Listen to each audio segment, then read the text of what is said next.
Hey, hello everyone. Welcome back to Nexty Talks. This podcast brought to you by Nexty Sports Management. I am Leo de Souza, your host here for tonight, and I have the honor and the pleasure to receive today Conor Walsh, a good friend of mine, and Nexty. We'll talk soccer with Conor tonight. Conor, how's it going? Leo, all good here in Canada. Awesome. Conor is a director of culture, right? Correct, And yes. and also a first team assistant coach for London FC in Canada. But you do have quite a history, my friend, and we're gonna talk more about it. And you're gonna take us through this coaching journey. It's our episode number 3. We probably will be airing a few days before the World Cup final. And I hope that Brazil is in there. No pressure. What are your predictions and how are you experiencing this World Cup? Like, tell us a little bit about Qatar 2022 for you.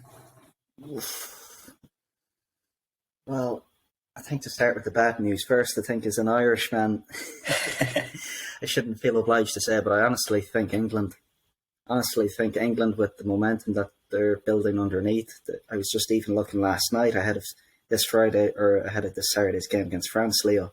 The squad that they have is absolutely terrific. I mean, you look at that subs bench for England, they have 6-7 players that could arguably be in contention for a place. But the funny thing about this World Cup, Leo, is I've never remembered a quarter-final list like it in my lifetime at least, where you have so many teams like England, France, Portugal, Brazil, Argentina, and the back of some momentum, entering it with that great feel-good factor. So for the teams that do slip up and exit at this round, I can only imagine how psychologically tough that must be for the players going back to their clubs. But to answer your original question, I'm hoping, and this isn't the answer you're hoping for, I'm hoping for an England-Argentina final. Wow. Yeah. A recap of 86, time to pay back. I think there's something mystical about Lionel Messi, the Messiah, being in the final at Christmas time. I have a Barca kid on you. You have a little bit of history with Barcelona that we're going to talk a little bit more about it. And actually, Messi's in that back of that jersey. I didn't want anyone to see, but phenomenal player. I really wish we were paired up. That would be a Brazil and Argentina final. That would have been a dream final. It can be a semi, though. We'll see. Maybe at the time that this conversation is out, this was the reality. So we'll see. It's a semi. I think we all hope it's a semi, Leo, but we'll see. I mean, who's going to win it? Honestly, I can't give you an answer. I have a nagging feeling England will take it overall, but again, that's what makes it so special. That's right. And I don't want to forget to mention here that Conor is also a fellow podcaster. He's host of the podcast called the Lowdown. And you are on episode, I want to say 90 something, aren't you? Yeah, episode 90 went out today with Mellow Connor of Oculus. So it's a nice break for myself, Leo, to be on the other side of the microphone and camera tonight. Yeah, you have you ever been a guest before? On one or two other podcasts, yes. Yeah. Nice. But a handful. So you already shared here with us that you are from Ireland, and tell us a little bit of how you started your journey with this sport. How did that passion grow to the point that it became your career? Tell us a little bit about your journey. Yeah, to be honest, Leo, I mean, as most young coaches could attest to, through injury or one thing or another, they got into the coaching side of things, but I was just firmly in the coaching side from a very young age. Was playing the game, never played it at a high level, but just grew up in this town called Ennis, County Clare, population of 30,000, really remote place on the west coast of Ireland. And football there, or soccer as we like to call it home, was probably the third most popular sport. So we kind of had to really go out of our way to get our fix. So at the time, I was lucky enough to grow up in a football household. The father, big Chelsea fan. His local team, Sligo Rovers, as well. They've had a lot of success over the past decade or so, so that helps too. Having two younger brothers also helps when you're the king of the house, when you can go outside and play World Cup and heads and volleys and take home the trophy on a daily basis. But no, again, just a typical childhood, Leo, just being immersed in the game, playing, watching it on TV, going outside in the back garden, kicking the ball into the garage, breaking lamps in the sitting room. But I suppose the earliest football memory I would have, though, would be watching Eurosport, of all things, being 7 or 8 years of age, and seeing Zinedine Zidane do a roulette and going outside in the back garden, falling on my ass, trying to copy Trying Zinedine to do the same. Yeah. Running inside crying afterwards. It's funny that you mentioned, because that's kind of my first soccer memory as well. Like the 1994 World Cup here in the United States is the event that I remember living through, and I kind of have the flashes of that final game against Italy, and I was 6 years old and remember where I was and how we, everybody was screaming afterwards, and at that time Brazil had won the last World Cup in 1970, so it was 24 years of space between both titles, and it was a special moment, and it's funny how those affective memories stay with us. That's crazy. I mean, one thing I should have brought up as well, I don't know if you guys have them in the States, but growing up in Ireland and I believe in the UK, we had these Brazilian soccer schools. In Ireland, at least, they were called Samba Soccer. They used to roll by every summer, and it was the highlight of the summer, honestly. You'd go to 2-3 of them, 2-3 weeks, you'd get the goodie bags, the DVD, the Brazilian clothes and whatnot, and we'd always be looking forward to the DVD, because you'd put the DVD on, or the video at the time, and basically what it showed, Leo, was last season's kids who were picked from the finale. They were flown all the way over to Rio de Janeiro, and they played a few games. Wow. So it's almost a reality show. Yeah, almost like a reality show. So, again, to add, I suppose, further context to your point, I mean, soccer, at least being a young kid growing up in the west of Ireland, was my way, at least, discovering the world, learning about geography. There's almost a sense of mystique to it. And that kind of fueled the ambition to go more and more and more, and discover more and more and more, and travel more and more and more. So I'm glad, kind of reflecting upon that now, all these years later, that it became a reality in a way. A living reality at that. It did, and that would be my, like, the segue on my next question is you have a impressive academic background. You went to school to learn the game in parallel with your force coaching licenses from the Football Association in England. If I'm not mistaken, a master's in sports management, and you decided to explore the world with that, right? So how did that come about? What was your opportunity to go out of Ireland and make and see how global football really is?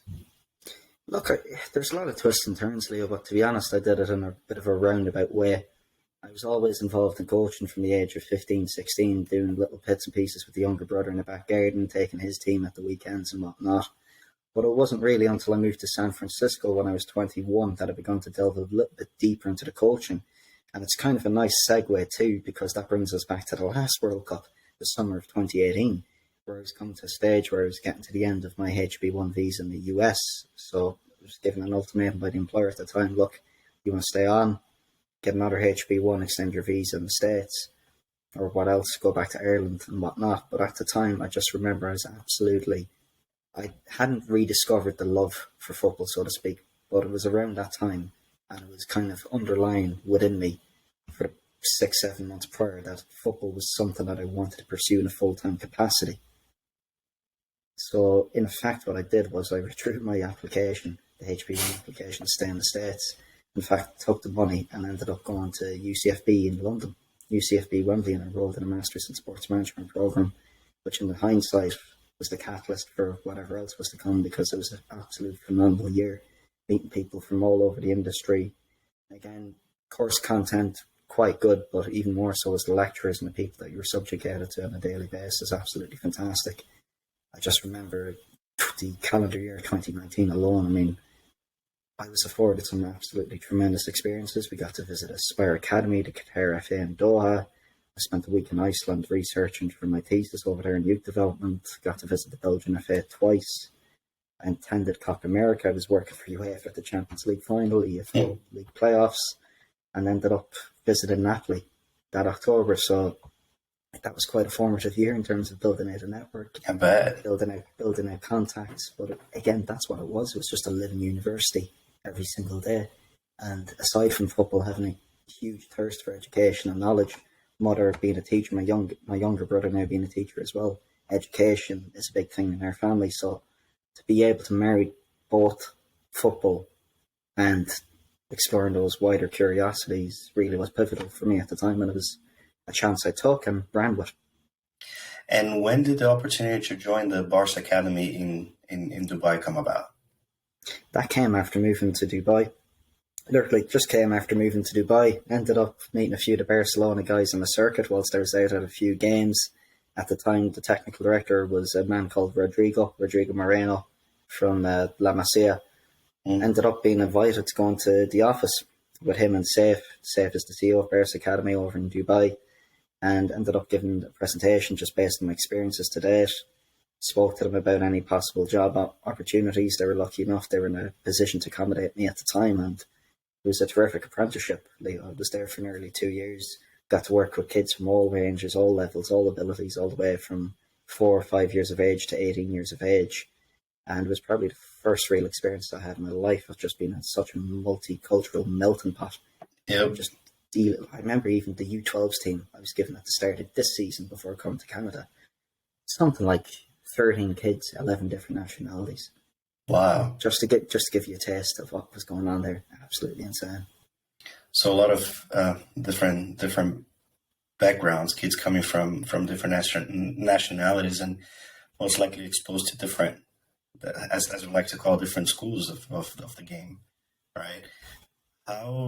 How important you think that, and I think soccer, and of course I love all the sports as we were mentioning here a little bit off air, but I think it's fair to say that soccer it's the most global, it's the most practiced all around. How important that multicultural aspect of the game was for you developing as a coach and interacting with those players and kind of putting those tools in your toolbox? Again, this is something I spoke about on a podcast the other night with Carlos Ortiz of Austin FC. And for me, it's a case of, I found out through spending more time in the game that, yeah, I love football. Don't get me wrong. I'm in love with the game, but even more so, I'm in love with using football as a tool to connect with people. Best case example, you can have all the tactical knowledge, you can have all the schemes devised upstairs in the head, but if you can't get that through to a player, if you can't connect to a player, the plan is ultimately redundant. Agreed. So for me, using football as a segue, as a tool to connect with people all over the world, it's crazy now. If I was to look back in 5-6 years ago, and now that I realise I have friends from all over the world in terms of the US, Canada, Brazil, Egypt, United Arab Emirates, France, England, all over the place, and, good people. I'd like to add too, people that I keep in touch with, and you're able to bounce ideas off. You're just able to keep directly in touch with the essence of the game. And I think it's very dangerous as well to assume, Leo, and it's always good when you have people inside your wider circle and wider network to kind of put you back into place at times. So if that's answering your question at all in terms of the multicultural element now, you see it at this World Cup. Yep. Seeing the whole of Africa unite and support Morocco the other day against Spain. Morocco had rivals such as Tunisia and Algeria cheering them on. I think it's absolutely great. The Senegalese fans were incredible. Senegalese fans. Understand. Yeah, look, again, I'm European. Ireland is not a footballing powerhouse, I get that. However, there is a European football, you could call it hegemony, monopoly, whatever. Mm-hmm. The vast amount of wealth worldwide in football is located in the West, it's located in Europe. And if we're seeing recent trends in previous World Cups, if we see the way the global game's going at this minute, I don't see it shifting or diverting anytime soon. I mean, you look at the likes of Argentina, even, the way they're triumphing inside this World Cup at the moment is fantastic, given what's happening at home with crippling rates of inflation, so on and so forth. And football is a huge mirror society. So, ultimately, I'd love to see you guys, or I'd love to see Argentina, even less so Morocco, come home with the spoils, because I think it's very important for the balance of football on a global scale. I agree, and I was talking to some friends as well, and it might be a controversial opinion, but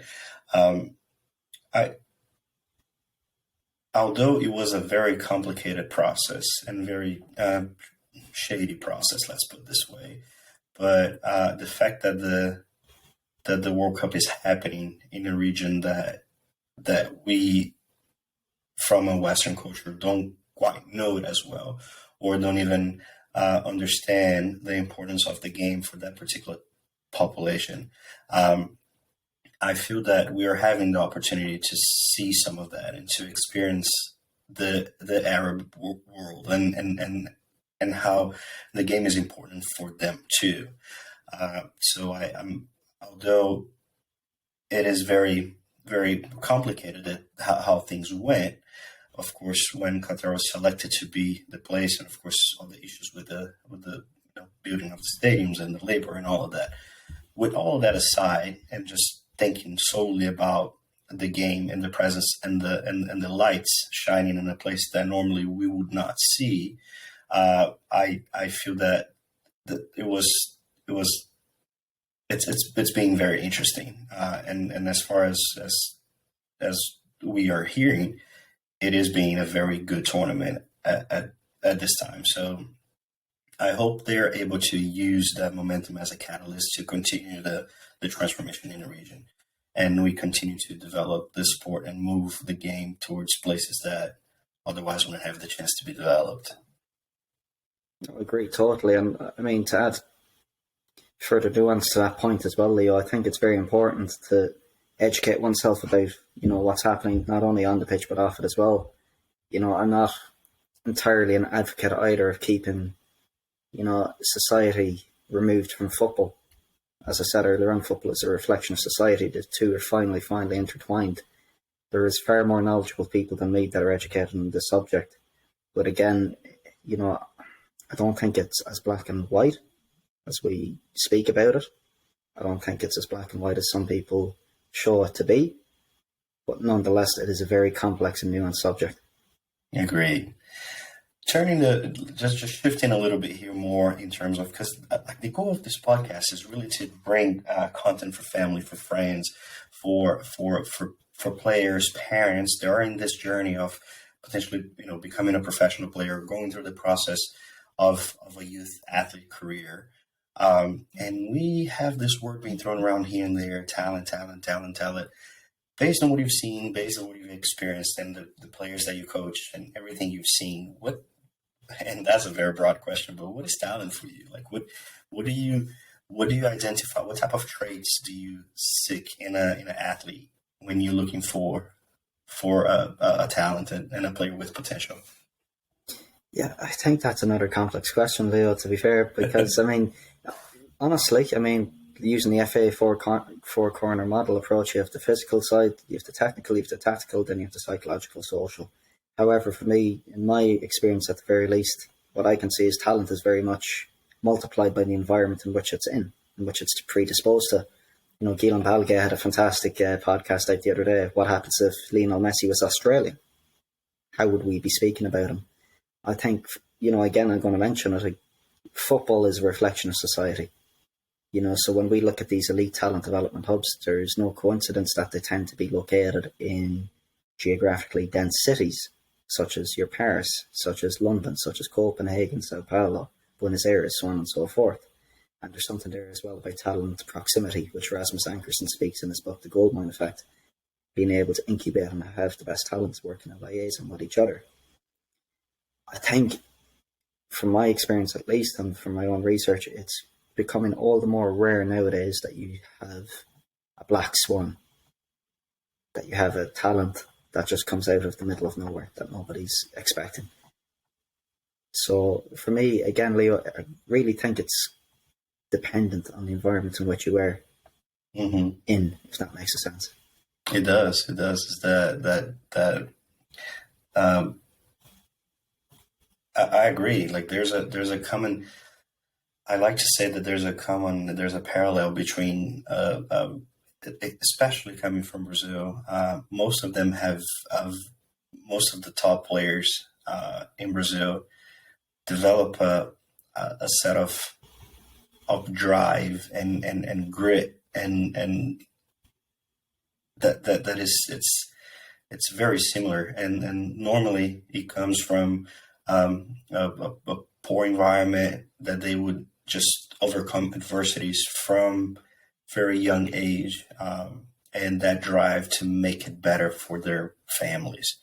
Right, to take I'll want to take my mom out of that situation, of my parent out of that situation.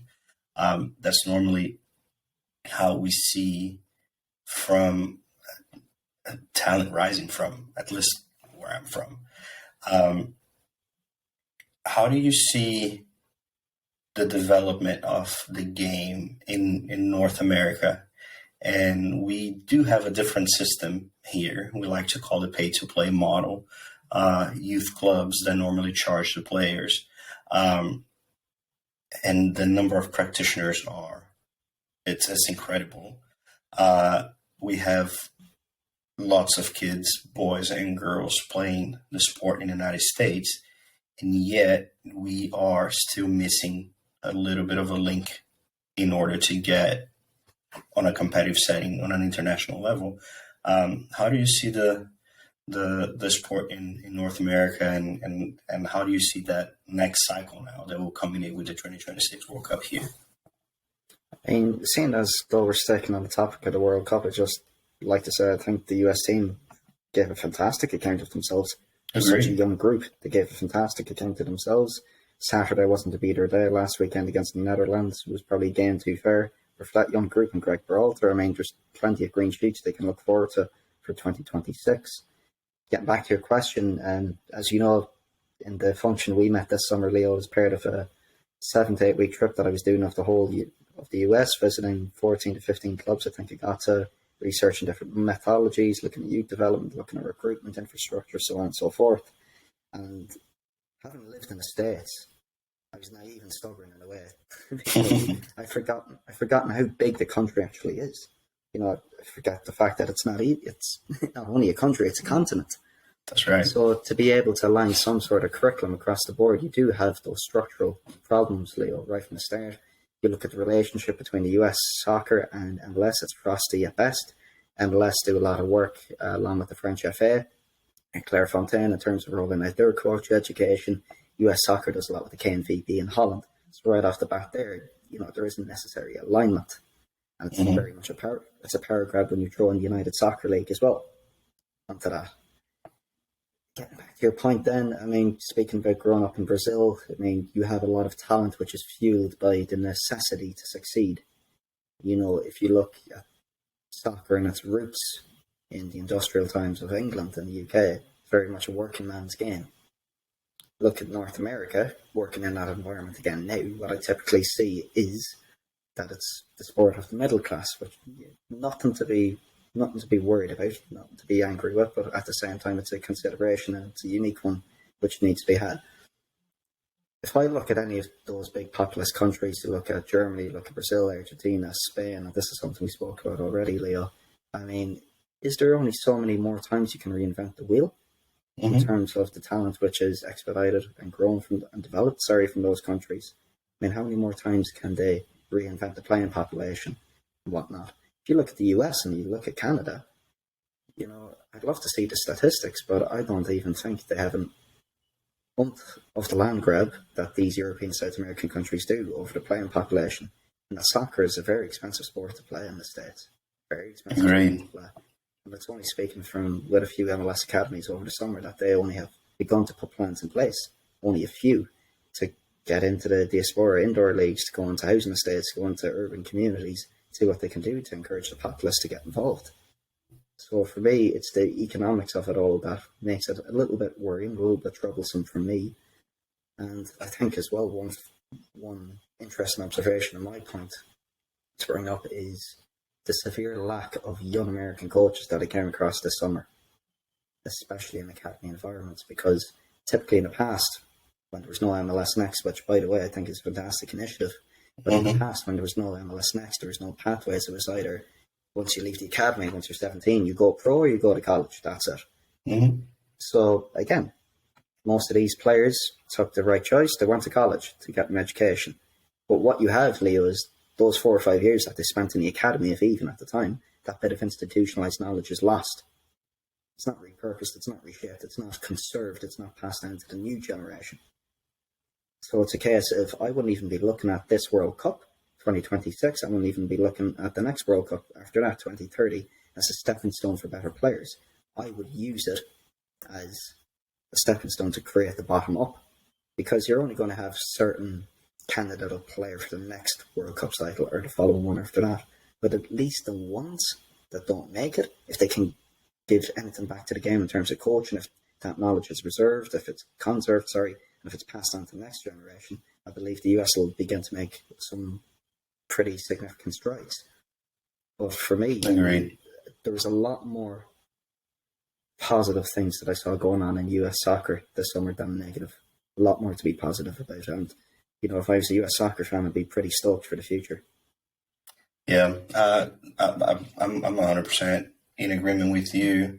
I started coming here to the US to work with soccer in 2011, and I would mostly stay for summers, so summer camps and preseason camps, and would come back every year until 2014, which is when I ended up staying. It was incredible to see the growth year over year. Like, we would see our camps increase and number of kids and interest, and all of a sudden we started to see the game being shown on TV, and folks started to have access to the international leagues, and even to pay closer attention to MLS. And I'm happy that the NWSL, the women's game, is also on an upward trajectory in the United States. One thing that I always comment when folks ask me about soccer in the United States and why, since we have all this infrastructure, like, why can they compete? If you think about, you know, how, as you said, there's only so many times you can reinvent the wheel, and then that's 100% true. The recipe for a successful player that, for example, Manchester United have, they've been perfected that recipe for the past 90 years, right? We've only started, the MLS teams were only obliged to have an academy and a youth system back in 2007, 2008.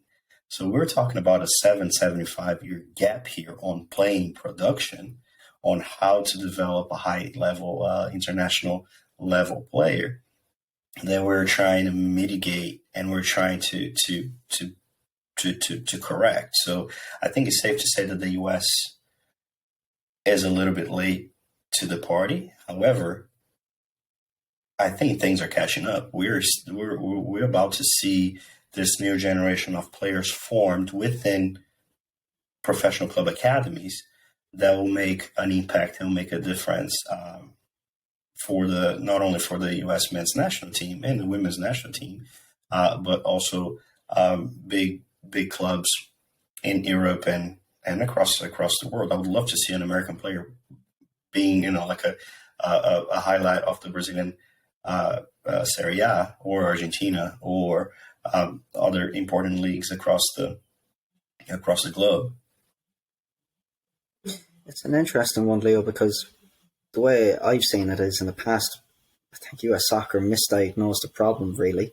I think that now that they have an idea of actually what the problem is, that they're able to correctly diagnose it, that you're actually able to put all those resources into identifying or looking through the appropriate solutions.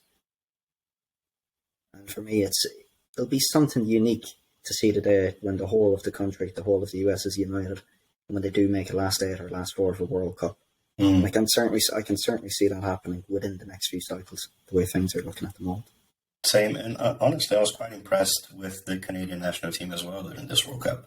I feel that it is another it's another uh, it's another good project in the making. Let's put it this way. To be honest, I was not surprised at all. Knowing a little bit and hearing a little bit into John Herdman's work in the Canadian national team, again, I think you have to give huge credit to those Canadian players and staff. They died it by the sword. They didn't go out against Belgium and Croatia to shut up shop and play it safe. They went out and they attacked. So they left everything out in the field. But I think it's a little bit unfair for me to speak about Canadian soccer as a whole, Leo, as I've only been here for 7 weeks. But what I can comment about is the club I'm at currently here in London, Ontario. And so FC London, do they play a Canadian league or like a second division? So where's your club placed at this time? Yeah, so FC London, we're based obviously here in London, Ontario, biggest club inside the city. The city is roughly a population of 430,000 people. Our women's team compete at the highest level of soccer here in Canada. The men are in the second tier. They play in League One Ontario. Okay. And is it a process of relegation and promotion, or is a separate league similar to the MLS model? In the past, it was quite similar to the MLS model, Leo, in terms of no promotion or relegation. This year, there will actually be promotion and relegation. So they're going to be doing a split at the end of the season. So what they've done is they're going to amalgamate the points on the men's side from last season, the 22 season, and next season, the 23 season. Any youth academy? Does it go U21, U19, U17? Yeah, so that's the unique thing about the club. We're one of very few clubs here in Ontario, Leo, that has a fully fledged pathway and aligned philosophy, aligned methodology, all the way from minis, so all the way from under fours, all the way from under fives, all the way up through to first team men's and women's. Roughly, we have just over 500 club members. But I have to say, we were speaking off air, but I've been here 7 weeks and I've been absolutely thoroughly astounded by what's met me over here. I say it in the nicest way possible. Whoever's listening, don't get antagonized, but it's not a typical North American club. What I mean by that is London is a strange enough city as it is, in that there's a huge Portuguese, there's a huge Italian, there's a huge Colombian population. Soccer really is the first sport really and truly inside the city. There's over 60 soccer clubs within this little small city. Wow. It's absolutely outstanding. And if you look at it on a map, it's really interesting because it's located roughly halfway between Detroit and the Greater Toronto area. And very big blue-collar working town. Ford Automobile was based here back in the 70s and the 80s. So the city, unfortunately, was hit significantly by that back in the day. But even it's something I've reflected upon with coaches over the past few days. Never ever in my life. We had a game a few weeks ago, 7 a.m. kickoff on a Saturday morning. With some girls getting up, travelling from they're travelling from an hour away, so they're up prepping for the game at 4:45 a.m. in the morning. Wow. This is for an internal game, so the hunger is there to develop, the hunger is there to learn, and it really is inspiring. Some of the staff members as well, which I'd like to touch upon, as far as I'm aware and as far as what I can see, we have some of the best staff members in Canadian soccer. On the men's side, we have Yanni Sala, he's also our technical director, Yanni Salasides, On the women's side, we have Garrett Peters, who enjoyed a fantastic year last year with the women's. And then we have some of the finest coaching talents in Canada at the moment. We have Alex Newby, we have Adam Moy, so on and so forth. So again, it's a very rare occurrence where you get to a stage in your career, where your life, where you're working as part of a high performance unit where everyone is working and is aligned towards the same goal. So again, I've been here 7 weeks, but the time has absolutely flown by. And I think it really is a metaphor for where Canadian soccer is at the moment. It's kind of all in one big bubble. I agree. Big bubble. I'm so excited to see where this story is going to go over these coming 4 years. And I really and truly think that FC London will be at the forefront of it. That's very interesting. That's really, really, really cool, because we do get we see Montreal and we see Toronto as MLS participants, and we forget about the rest of soccer in Canada. And do they go more football or do they go more soccer in Canada? How do they call it? They call it more soccer. They call it more. But see, this is the thing, Leo. People may be able to correct me on this too, but there's countless players in that Canadian setup that have actually played in League One Ontario. which is only a semi-pro league, really. It's the second tier of Canadian soccer. You have Alistair Johnson, the right back, who's actually, after making a huge move to Celtic, Tajon Buchanan, who's playing with Club Brugge. So, I mean, the pathways are there in place, and I think we're starting to see more and more people are starting to set up and take notice. We see the transfer of Ismail Kone, who's left Montreal recently as well to move to Watford. So the genie's out of the bottle when it comes to Canadian soccer. Yep. And I certainly think, I mean, they've had such a great manager at the forefront over the past few years, and long may it continue. And John Herdman, one of the things which he's been able to do from coast to coast is basically it's to bring out one of the biggest underlying strengths in the country, which is its diversity. Because there's a lot of first generation Canadians here, Leo. I mean, you'd be astounded. We were out watching Portugal-Switzerland yesterday in a Portuguese bakery. The place was nearly lifting off every time Gonzalo Ramos scored. I mean, there's first generation Canadians here that don't have Canada as their national team. That support the land of their parents' birth, be it Italy, be it Portugal, be it Colombia, whatnot. And for me, as a proud Irishman, I find that tough. I find that tough to reconcile with. But again, that's the beauty of the job. And then now that's the beauty of the area, the club at which I'm at now, is we get to have a say in what that story looks like in 2026. Awesome. Heading towards the end of our chat here, Conor, I wanted to ask you two pieces of advice, right? Once again, like our goal here is to bring valued content from the insiders, from folks that are inside of the sport. And I wanted to ask you to give two pieces of advice, and that's based on, of course, Spain lost their match against Morocco. They were true to their style of play, and unfortunately the ball didn't go in. It happens, it's part of the game. But the coach, Luis Enrique, had an innovative way of communicating. Like, he started his own live streams and talked about the game. And he mentioned interesting points. One of them was in relation to the parents and giving a note to the parents to let the players enjoy and relieve the pressure on them instead of applying more pressure. If you could give a piece of advice for parents listening to this podcast on how to support their players in their journey, what would that be? It's a good one, and it's probably one that's changed every year, Leo, that I've coached. But ultimately, I think it's to be more kind. Be more kind, because on both extremes, the love, and on the other side, the anger, I think it does ultimately come from a very, very good place. But you look at society nowadays, even look inside any club in which I've been, any club in which I visited, I think it's universal. These kids, through one way or another, one fault or another, they're putting themselves under extreme pressure already. You know, typically they're at an age where they're transitioning between schools, they're transitioning between teams, they're playing up, they're going through puberty, they're going through an awful lot. And I think parents, to be honest, Leo, they do a good enough job of it as it is. I would just reinforce that message to be a little bit kinder to them. Interesting. That's a very good point. And the second piece of advice that I was going to ask you, what would you tell to a player that do have that dream, that 13, 14, 15-year-old, that it's playing here in a high level? You mentioned MLS Next. We do have other competitions in the U.S. in the high level, ECNL, one of them. The USYS National Leagues. Those are competitive environments that would assist on forming players. What trait do you see the most common in a successful player, and what piece of advice would you pass on to players? Consistency. Consistency would be the one common denominator that I've seen in countless cases. And the piece of advice I'd have to give there, Leo, would be every day is an invitation to do your best.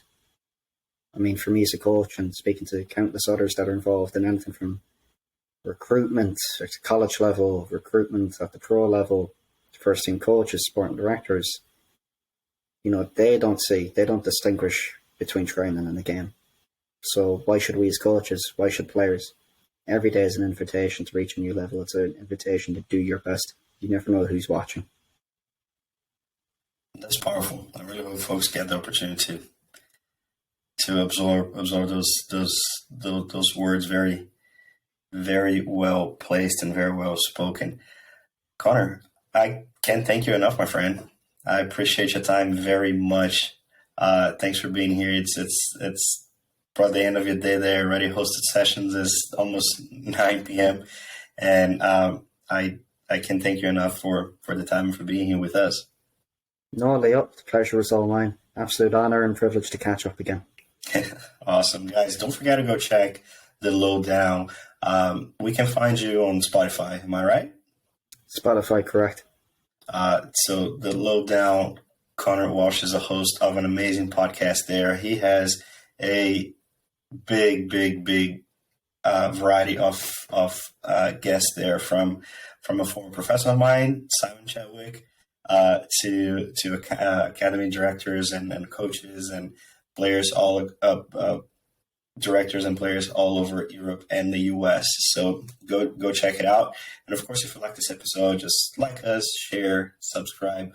You can find Nexty Talks on your favorite podcast device or platform. And of course, we are now on YouTube as well. Okay.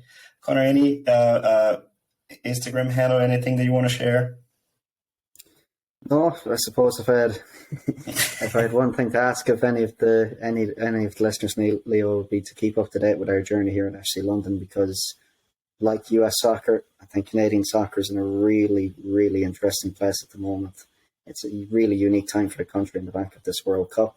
I think what our club is doing here is very much in alignment with what the national team has done over the past 4 or 5 years. We really are on the precipice of something special here. So please, if you can, keep up to date with our journey, and hopefully you can have me on for round 2 to recap the next season, Leo.